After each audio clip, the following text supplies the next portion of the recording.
we were able to really modulate, and it's kind of led to where we are today. Currently now with our MOA, like I said, it's a full EC motor, printed circuit board motor, rather than a big AC induction motor with a BFD. Now this EC motor has the integrated drive, and then the Corel controller can modulate that. The good part about the EC motors is our turn down. So instead of being able to go to 20 or 30 hertz like a standard AC induction motor, now we can turn these down pretty much to zero in theory. So what we recommend, or what we say we can do, is roughly 2 hertz. So we can pretty much shut these fans all the way off with them still running, if that makes sense. That maybe a drawback to one of these is you cannot overspeed these. So at 60 hertz is the maximum. You cannot overspeed an EC motor like we have with the AC induction motors in the past. Couple advantages to these fan arrays. It's really based on the application. So as redundancy, the biggest issue is the ease of maintenance and install, the biggest issue, sound, anything like that. So the redundancy is a big one for us. So what that would mean in our system was we use an N-1. So for example, that fan array on the bottom right hand corner, that's a 6-fan array. If one of those 6 fans would go down, we can now use 5 fans to get back to 100% of the design airflow if redundancy is selected in caps, and I'll show you that in a second here. If redundancy isn't selected in caps, the fans are not only going to continue to run, but they're automatically going to ramp up. They're going to ramp up to one of two things, whatever comes first, either 100% brake horsepower or 100% of the design point, whatever comes first. So the redundancy is nice because now instead of a large belt drive fan or something like that, where a bearing goes out, a motor goes out, any of those one items, excuse me, if any of those one items goes out, we still have airflow with the MOA. Then the noise as well. So it's a little bit different. So with a smaller wheel, we have a higher frequency, so the actual decibel level might be a little bit higher. But since it's a higher frequency, it's a lot easier for us to attenuate that. Especially in the HPA, that 2 to 3 inches of wall thickness knocks it down to almost nothing.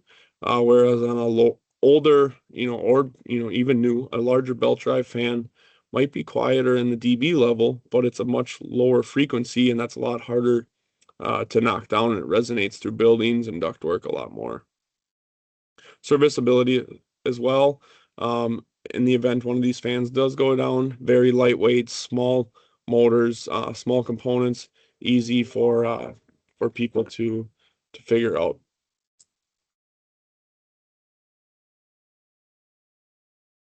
So I'm getting calls from every which direction. So going into our HPA here, a little bit of animation. These are actually stackable units, so there's no extra needed hardware or anything like that. We ship everything you need. No extra sheet metal or anything like that. We can stack these up to 4 high, and if you have room for it, we can go, as far as you have room for it. We can go a mile wide if you wanted. The only reason we can only go 4 high is just because of that bottom cube is going to see a lot of that weight, and we don't ever want to see crushing or anything like that. These are AMCA rated, and they're kind of treated as an individual fan just because of the wall around them. There's no communication between the fans and the airflow in that retrospect. So as you can see there, we can, there's a little bit of an exploded view, a couple isolators there. In the event one of these fans does go down, motor goes down, something gets in the wheel, whatever it may be, 4 bolts takes that whole housing right out of there, and it's very easy to slide it in and out. It's kind of on a track system to begin with. So with that, it slides in, slides out, very easy. The lower maintenance, obviously, it's a direct drive, so there's no belts and pulleys on it. And then the fact that we have multiple motors now, they're a lot smaller, a lot easier to get out of there and replace. So the performance, like I said, with the HPA, the wheels don't really, or the wheel and the fan itself don't talk with each other just because of those walls, and there's no communication. But on the MOA, there's obviously no walls there, so with that, there is quite a bit of different communication between those, and for that reason, we did a lot of different testing, and we'll get into it a little bit with the spacing of the wheel, the rotation of the wheel, and different speeds as well. So for AMCA on this, there's no such thing as the MOA fan array or a fan array very similar to our MOA. That certification does not exist. Right now, they're just tested as a singular fan, and then it's assuming that there's no communication between them. That's how we are able to take those different readings. So based on AMCA's recommendations and on a singular fan, what they like to see to guarantee that there's as little communication in between each other as possible is in between each fan, we want to see 1 wheel diameter. And then on the sides of the fan, we want to see at least a half a wheel diameter between the fan itself and the wall. So the good thing about caps is we're going to do all of that for you, all the spacing for you. And we will, if we need to put a little bit more brake horsepower because they're a little closer than that, we're going to account for all that. And we're able to be confident in all of our data because we did multiple different tests on it. And we know exactly how the air is going to react based on speeds and the spacing there. See, Chris has a question. Is it best?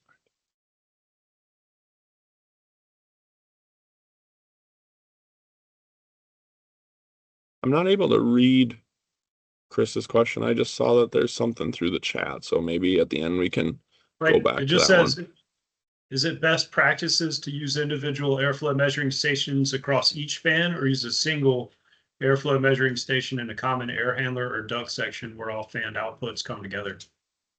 Sure. So good question there. On the MOA system, we actually provide a couple different options for that. So if we wanted to do a constant pressure, constant airflow within the Corel controller, we will have the probes and everything already included with all of our what we call our sure air. So we use a pressure differential and sure air pressure taps, and then a piezometer ring, and then we connect all of that with a bunch of different tubing.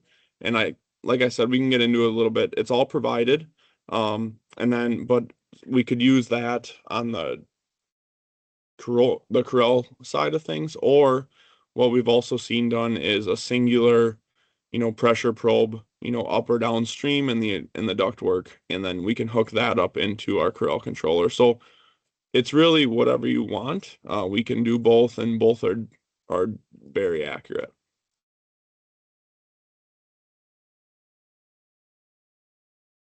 So moving on to the testing that we did, like I said, lots of testing.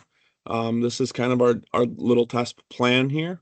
So we did roughly 480 tests between spacing, different speeds, and then rotations as well. So on the left there, that's kind of the diagram. Moved them in and out at 1 inch increments, and then up and down at 1 inch increments as well with a 9 fan array. And from there, now we are able to know exactly what it's going to do. This was a multiple month-long test, and this is a time-lapse video that never seems to work. But at the end, what I could do is I'll show you that just a time lapse. That's exactly how we set it up. Then we were able to move them side to side, up and down. We were able to spin them all clockwise, all counterclockwise, half and half, one or two of each, just so we could understand exactly how rotation was going to affect it. With the EC fans, they actually only spin in one direction, so there's no, even possibility that we're able to spin them in different directions on the MOA, but on the HPA, we could spin them in different directions. But what we found in our testing is that it's pretty minuscule, the differences it makes when you turn in different directions. And this is just kind of a recap of what I said. 370 different tests of speed and spacing, and the 90 test changing rotations on different fans and such like that. So roughly 3 months of testing and quite literally thousands of man hours involved in that. But with that, now we know exactly what the fan is going to do. We know exactly what it's going to do when it's next to another fan, when it's close to another fan, far away from another fan. We're very confident in our air data, and eventually there will be an AMCA standard based on this. And we actually have AMCA chambers in our system, in our innovation center here, and it has been talked about that we will kind of work hand in hand with them to make a standard on this, just because it's uncharted territory at the moment. That takes me into the CAPS program. So with our CAPS program, these are selectable in CAPS, obviously. They're only going to require a couple different inputs. So you're just like any other fan, your airflow and static pressure reading, as well as the max height and width. So it doesn't matter how big your opening is, we can get it down. So you're going to put it down exactly to the inch. We have roughly a half inch built in on every direction. So in case your air handler or something like that is not exactly square, we do have some leeway. But we can build that fan array wall as big or as small as you need, and then based on the sizing of the opening and then the CFM and static, we're going to give you a handful of number of different fans. Right now we're using 2 different sized fans. In the future, that's going to go up to roughly 5 or 6. But currently we're using 2 fans, so our MOA 400 and the MOA 560. And a little bit later in this presentation, I'll kind of give you the pros and cons of each of those, as well as the redundancy is another input in CAP. So if you want 100% guaranteed redundancy, there is a drop down for that in the sizing grid. Like I said, though, if you don't turn that on, the other fans are still going to ramp up. There's a chance that you're still going to be 100% redundant, but even if you're not, you're still going to ramp up, and from there we'll be able to retain that airflow.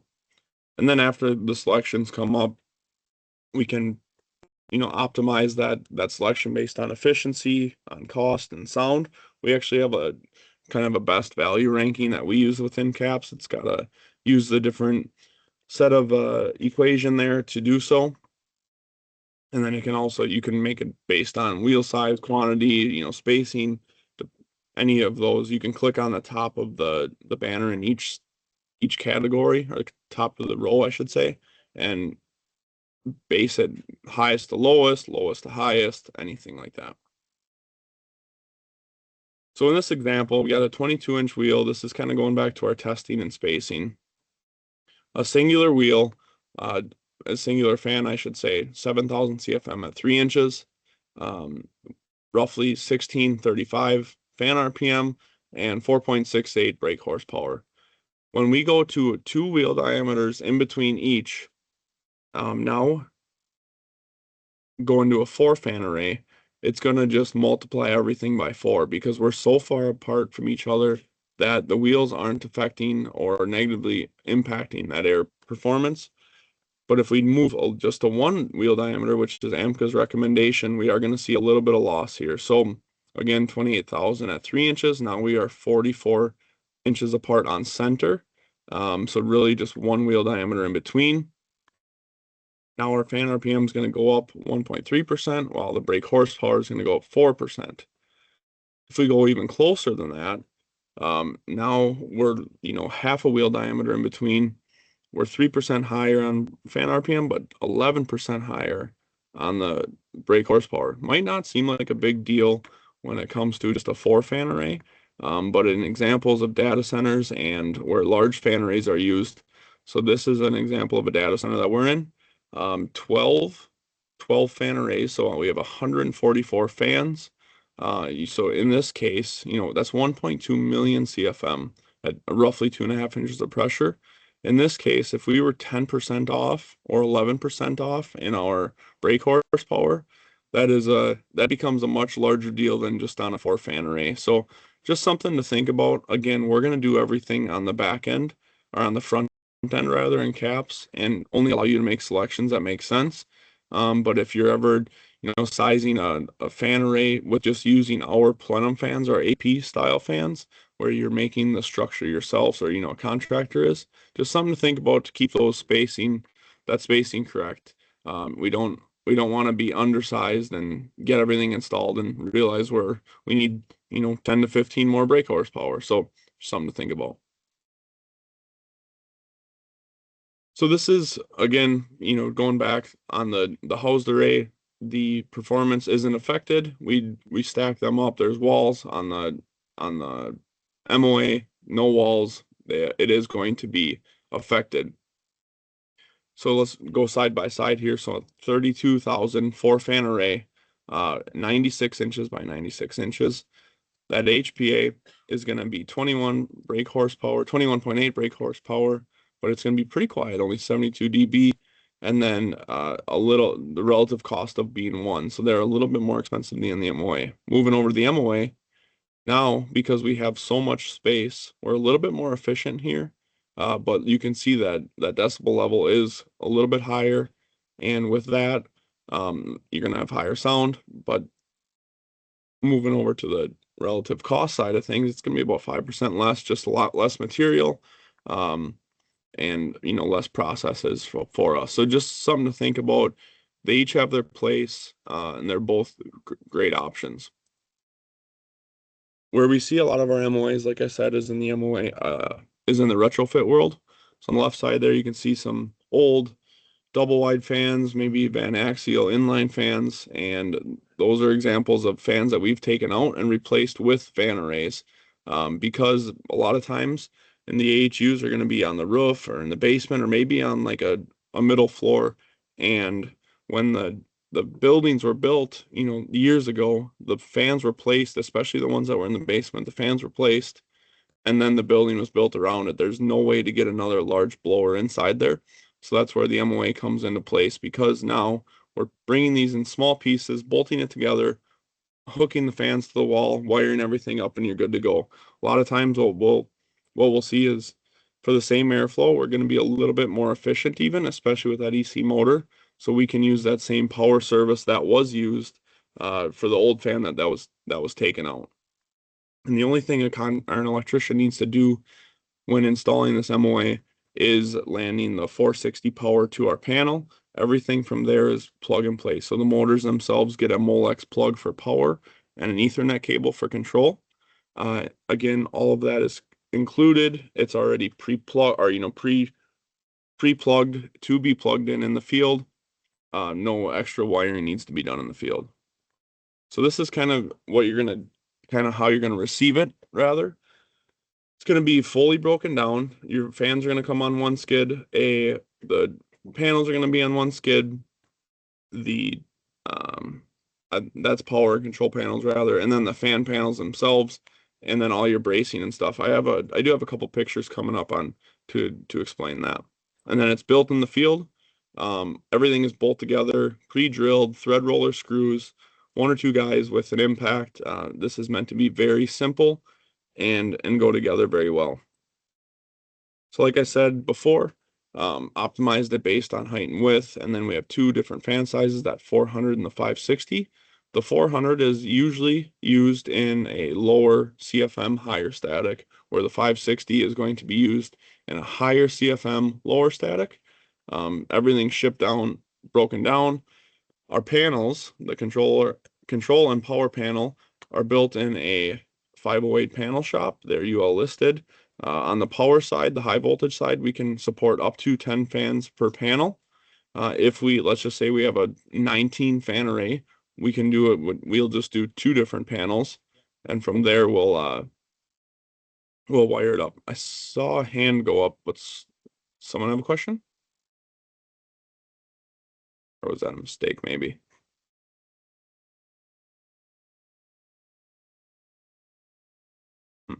All right, so I'll move on, and then if that comes up, just butt in, feel free. So these are some pictures of our panels here. That center picture is of the control panel itself. That we can do between 30 and 60, 32 and 64 panel fans per panel and per controller, depending on the size of the fan used. That is a Corel controller. It's a CP Co small. That's what we're using currently. And then it has the differential pressure controls. We can do Modbus or BACnet. Again, all that fan array wiring is provided. From there, from the control panel, one singular Ethernet cable is going to run to the first fan. And from there, everything is going to daisy chain from fan to fan to fan. And then on the power panel, that left-hand side panel, we're going to hook each individual fan up to there. And then the Molex plug goes into the fan itself. On the bottom right-hand side, that is our optional touchscreen, 7-inch touchscreen, interface. So rather than opening up the panel door, excuse me, rather than opening up the panel door and using just standard buttons, we do offer a 7-inch touchscreen, very similar like an iPad, and we can run through and monitor everything based on that screen without opening anything up. Just much more user friendly. Highly recommend.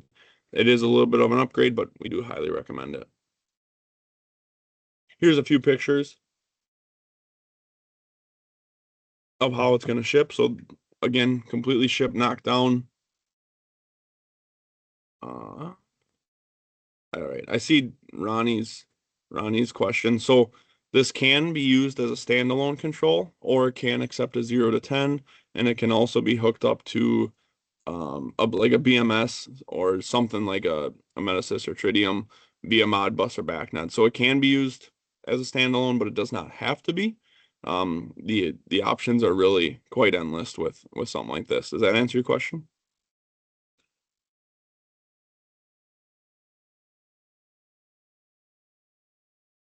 So this is how it is going to be shipped, fully broken down, and then kind of it's an erector set or something very similar to IKEA. For some people that's very easy, and some people it's real hard. But I can assure you we're not going to send any you know Allen wrenches with this. Everything's going to be pre-drilled. All the thread roller screws, like I said, a couple guys with an impact can put something like this together very easily. There is going to be a letter etched on each component, which corresponds to the instructions in the IOM and then the submittal. So lay it out, put it up pretty easy. And then this is going to be kind of, you're looking at the fans and the panels. So the fans on the left-hand side of the screen there, that is, you stack 4 in a pallet, something like that, and then the panels on the right side. So this array probably had 3 different power panels and 1 control panel.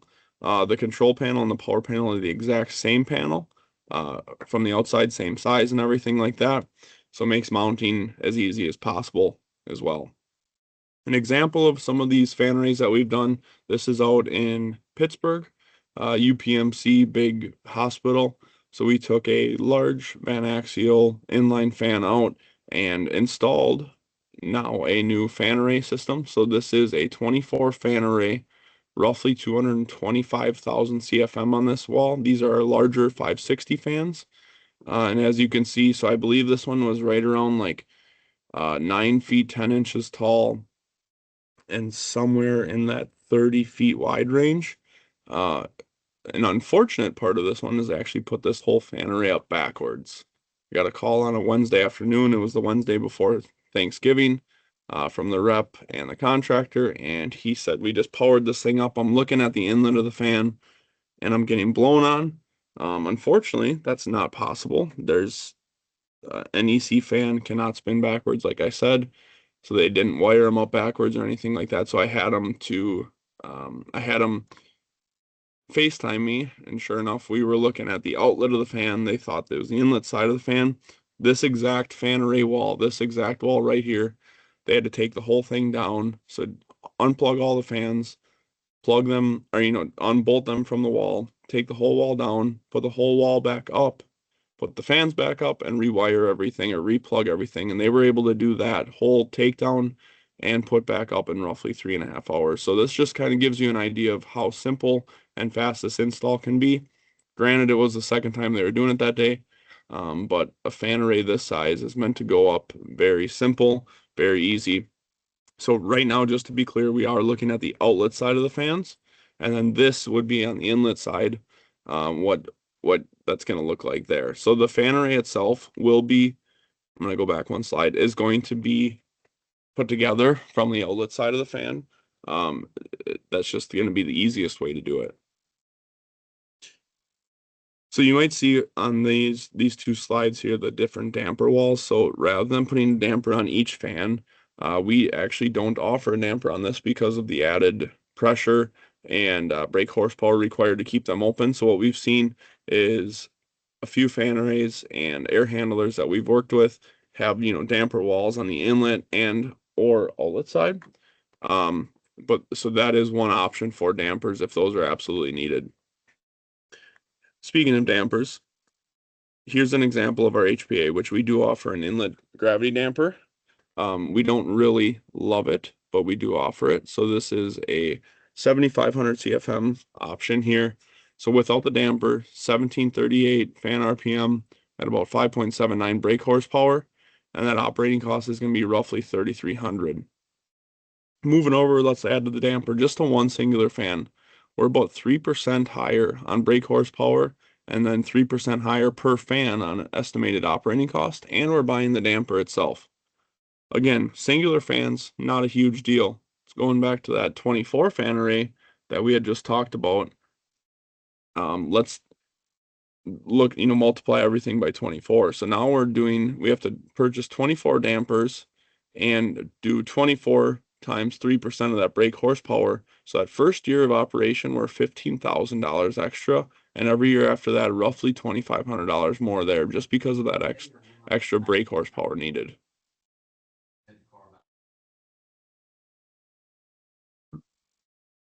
So, yep, good question. I'm actually going to get to that right now. Bruno, the blank off panels, we do offer those. So in the event a fan does go down, that it will alarm the corral controller, and from there, contractor, maintenance guy, anything like that can run up there, throw a blank off panel in. These fans during the COVID years, it was a little different, but these fans are now in stock. Very easy to to I'm sorry, very easy to get. We have these in stock. We can next day air them. In the event a fan does go down, we'll send that out, plug it in, and you're good to go. So if the fan goes down and you don't put a blank off panel in there, it's an estimated 6 to 7% backflow, which isn't the end of the world. It's definitely not great, but it's not catastrophic. And again, that system is going to automatically ramp up and down to cover the backflow. But that circled blank off panel there, we're going to ship a couple of those with each array. In the event a fan does go down, throw that in, couple screws, and then when the new fan gets there, you take that back off and put the new fan up. Saw Chris had a question for the house fans. Does the So on our HPA, Chris, currently, and maybe I should have added this a little bit. On our HPA, we currently do not have controls. Coming in December, we do have plans to have control options for these in our Very Green option, so up to 10 horsepower. We'll have a corral controller, and then I see, does the combined high voltage panel.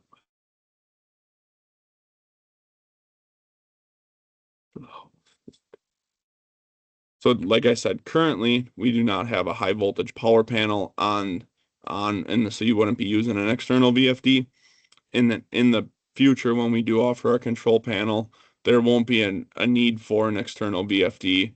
So I guess maybe I'm not understanding that exactly correct. But we could still, before we could put a disconnect in line before it hits any of our power panels or that VFD. Can the slot diffusers be cut and peeled down to a size?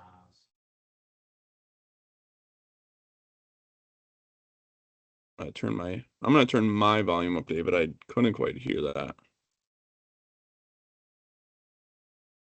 Maybe you weren't trying to talk. Sorry about that. Nope, you're good.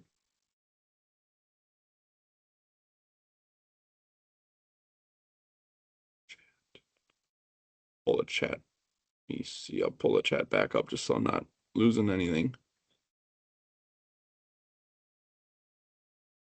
So that kind of wraps up my fan array presentation. Does anyone have any questions? Any more questions other than the ones that we already answered?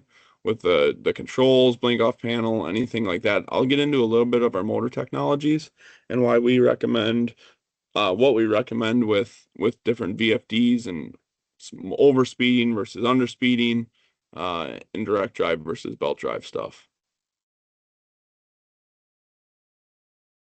Yeah, Philip, I've got a question. Yeah, absolutely. Go ahead. Can you hear me? I've looked at these before. I've noticed that they didn't offer anything for upflow. Or can any of these be changed to an upflow So configuration? as in like a vertical, so rather than the wall, air Yes. moving horizontally through it.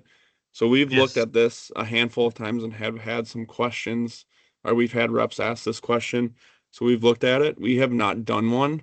Um, and then depending on which way the airflow is going to be, we have kind of like signed up and said, yes, it will work. It's all going to be case by case basis with the number of fans, the size of the wall, and then the amount of pressure in there as well. So we don't say that it can't be done. But again, we have not done one yet to prove it. That would be something that we definitely would test before shipping it out. But it is something that we are comfortable doing, depending on a case by case basis, and it goes through our engineering group. Okay, thanks. The other option there would be doing like an APH or AP fans. We do offer a couple of our plenum fans in the vertical orientation. But again, with those, you would have another contractor or someone would have to build the structure to stack those on top of each other, next to each other, however that may be. Okay. Appreciate it. Thank you. You bet.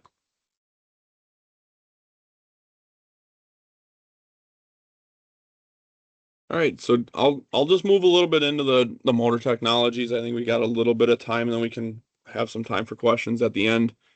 So in our HPA, oh, go ahead.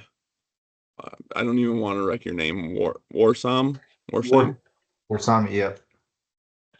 Quick question. So with the VFDs, do we have real life feedback to integrate into the BAS system as far as speed? How detailed are the controls? Yeah, so on our MOA with I'm gonna go back to that slide with this controller, and I can certainly share the IOM and submittals, or maybe a submittal afterwards, or everything's also available on greenheck.com. There is a handful of different outputs, and we can output the different speeds, airflow, pressures, anything like that. So then when it is hooked to a backnet or a BMS via Modbus or backnet, we can output those items for sure. And then, Okay. different alarms and stuff like that can be set within the BMS to, if it's good, bad, anything like that. Okay, and I'm assuming this enclosure is modular in nature as far as depending on the number of motors and things like that, correct? Yeah, so the panels are always going to be the same size. But if anytime we go over 10 fans per fan array, we're going to just use multiple panels. We have a 10 fan panel and a 5 fan panel. So if you only have a 14 fan array, for an example, you're going to get one 10 fan panel and one 5 fan panel. And then everything will be just wired from there. And then these can be what we provide wiring. It can be like up to like roughly 30 feet from the fan array itself. A lot of times it's going to be even closer than that, but any time it would be longer than that away, you guys or contractor, someone would have to provide the wiring by others to get from the panels themselves to the fan arrays. And then on the control panel, the low voltage where the Corel controller is going to be housed, that's going to be good for up to 32 or 64 fans. So we've only had one case where we needed two control panels per one fan array. And at that point, they just daisy chain into each other. So yes, they're always going to look roughly the same, but they're going to be designed for that specific number of fans. Okay, great. Thank you. Yep.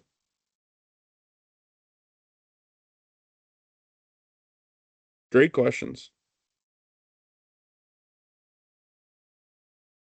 So yes, shifting gears just a little bit here. And again, as questions come up on fan array stuff or what we're about to talk about, feel free to butt in. So look, I'm gonna shift over to our motor sizing just because it's something that a whole lot of people do not or we get quite a bit of questions on it, and it's just maybe not quite as understood is now that the world is moving more towards a direct drive style fan with a VFD, people sometimes aren't too privy on how to select that motor size and motor speed.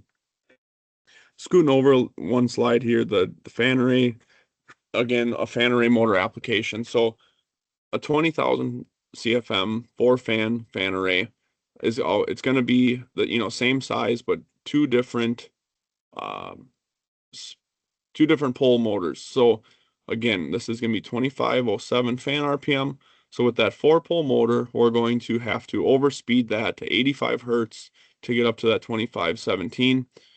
These fans require at 2507, they require 3.6 brake horsepower. So when we're overspeeding a motor, we are not derating it at all. But if we scoot over to the right hand side, that two pole motor, 3600 RPM. Now instead of running 85 hertz, now we're running down to 41. So line power is 60 hertz. So that's where your 5% or that's where your brake horsepower is going to match motor horsepower. Um, so in this case, it's going to fall off. We're going to require a larger motor. So looking at this graph here, anytime we're under 60 hertz, our horsepower drops off linearly. So if let's just say we're at 30 hertz, or a fan is sized for 30 hertz, and we have a 10 horse motor on it, only 5 horsepower or half is going to be used because 30 divided by 60, half, and you multiply that by the motor horsepower. Anytime we're over 60 hertz, it's going to be a constant horsepower, but now our torque is falling off. In most cases in the fan world, you don't require a whole bunch of torque just because at that higher speed now, the fan is already moving and it requires a lot less torque and maybe just a little bit more brake horsepower. So now going back to a 4-pole versus a 2-pole motor, 2507 brake horsepower or 2507 fan RPM. Now we're gonna do a 5 horsepower rated motor on that because at 85 horse, really we only need 3.48 horsepower. Or I'm sorry, 85 hertz. We're gonna need 3.48 brake horsepower. So a 5 horse is gonna be more than sufficient. Moving over to a 3600 RPM, a 2-pole motor. Now we need a 7.5 horse because we only have that 3.48 available at 41 hertz.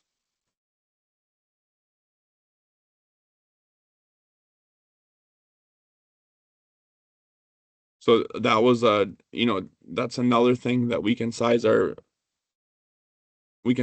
fans based on that, based on the fan RPM and motor size. So I know it's kind of the nitty-gritty of it, but underspeeding, you lose brake horsepower.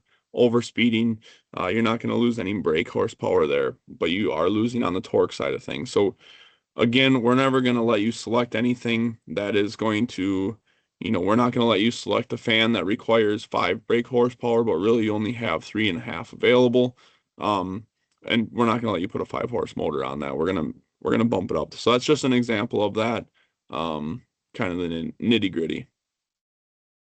And I believe that's all I got. Any other? I know you guys have been asking questions throughout, but any other questions?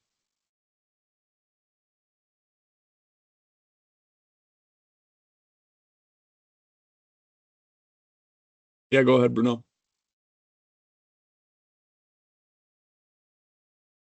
I didn't mean to, sorry.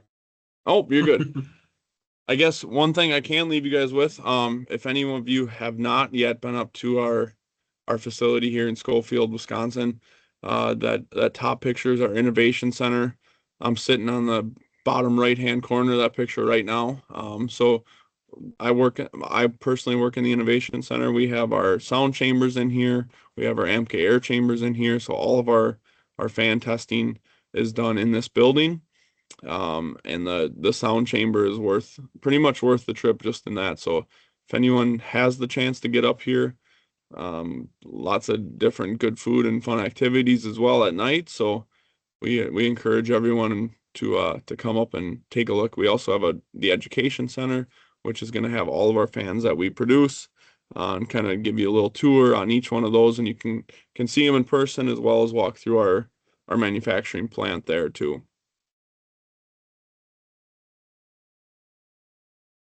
Yeah, if you've never been, reach out to your Air Carolinas rep. That calls on you. It's a fantastic trip and a lot to learn, a lot to see. But with that, thank you, Clayton. Anyone's welcome to leave. In case somebody wants to stick on and ask a question, we'll be here for another 5 or 6 minutes. And if we have your email address handy, we'll be sending out certificates of attendance that you can use as PDHs. So just keep an eye out for your email. And if you don't get one, reach out to your Air Carolinas rep. But thanks everybody for attending. Yeah, absolutely. Thank you guys all for listening to me babble on and on for about an hour. Happy to do it. That was great. Thank Appreciate you. it, guys. Thanks, guys. Thank you.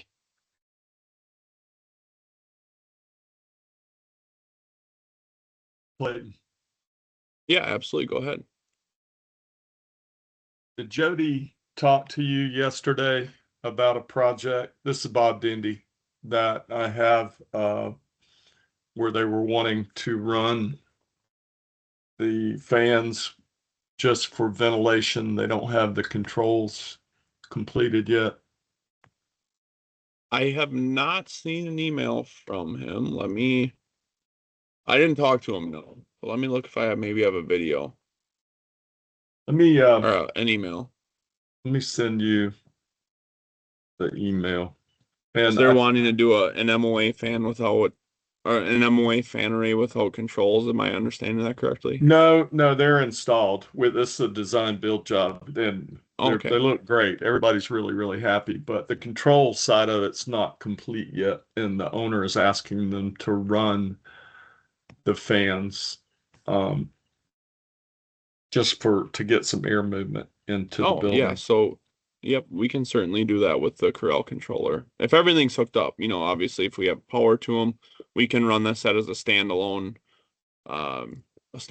thing. We don't need any Modbus or BACnet hooked up to BMS. We can run the fan array system alone without anything, hooked up to it.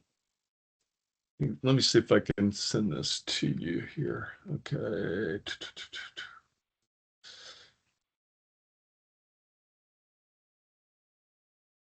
Whoops, I was muted. Hey, Bob, before we go too far in the weeds, we still got a few people in here. I want to make sure there aren't any more questions. Oh, I'm sorry. I thought, No, okay, it's all right. no, We'll let you all we'll wait. take it off. It's fine.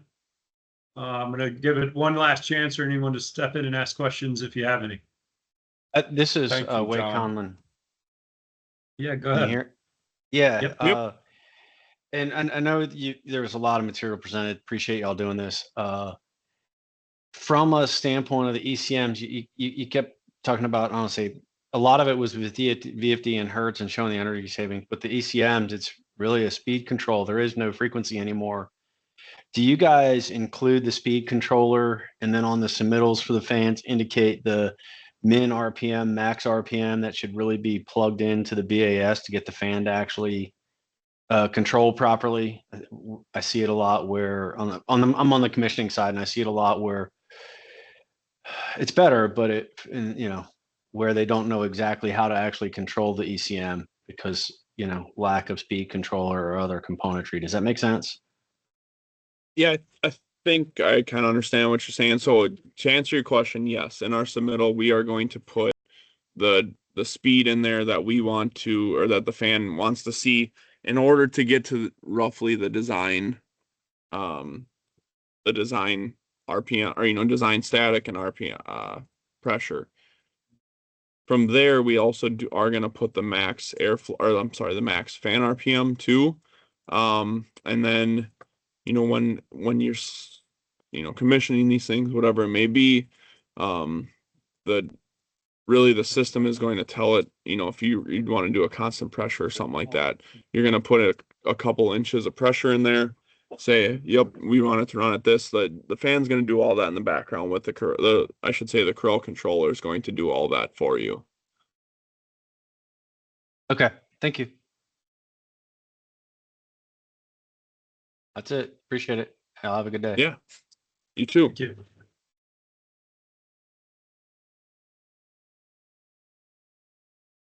All right, last chance. Anyone else have any questions? All right, thanks for everybody still on. I'm going to jump off, but Bob, if you want to stay on and get with Clayton, that works too. Will do. All right. Thank you. See you, everybody. Thank you. Thank you. Have a great day. Appreciate it. Clayton. Yeah, thanks a ton, Yeah. Clayton. Absolutely. Anytime we wanna do these, we can do that. And if you guys want to come up and bring people up here, we can do a fan array specific presentation. Or if there's just any other singular questions, feel free to shoot them over to myself or that CBI marketing inbox, and we're always happy to help. Clayton, I did have just one question, just for our reference when we get asked the question. This product is not selectable in ECAPs, correct?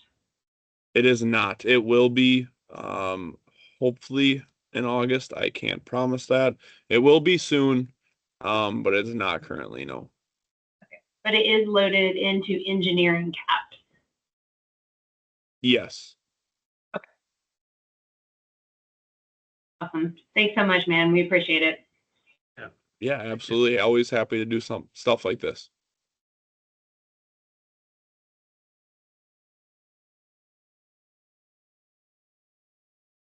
Clayton.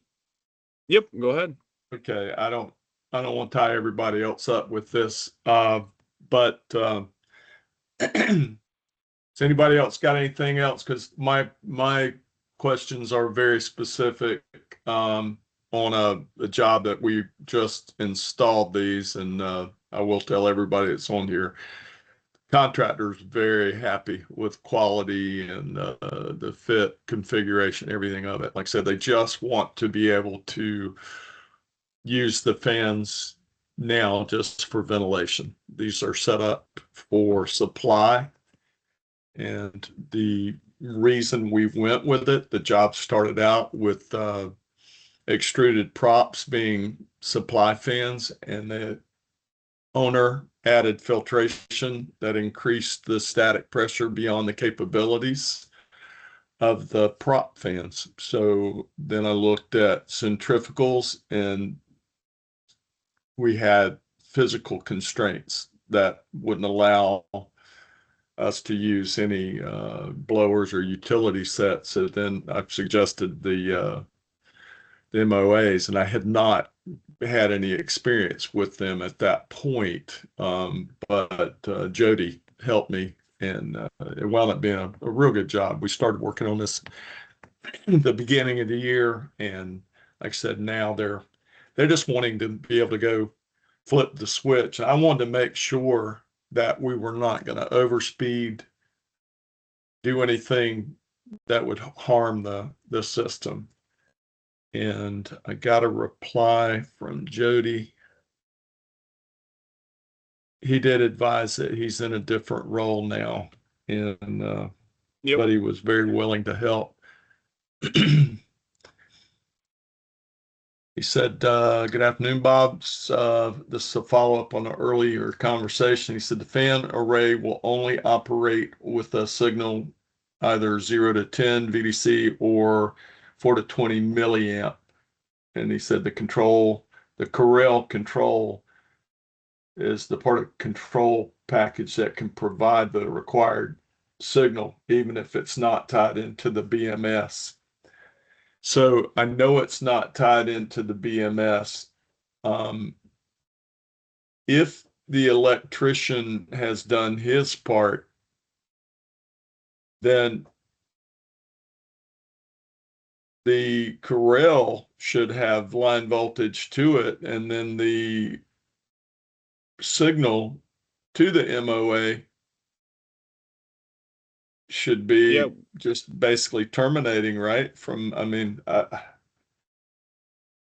Yeah, I so almost, go ahead. go ahead. So if you guys have an MOA, the IOM and for especially the electrical IOM, that it can be found right on greenheck.com. Uh-huh. That kind of runs you through how to do all of this, and how to run it standalone or how to run it via Modbus or BACnet. We can do it that way too. But yeah, if you go through that IOM, it's a step by step, ready to go. The electrician or the contractor on site should be able to fire this thing up and get it up and going, no problem. Okay. So And does it'll it just be, run? yeah, well, he'll just put like a constant speed in there or something Uh-huh. like that, and it'll fire up and go. Okay.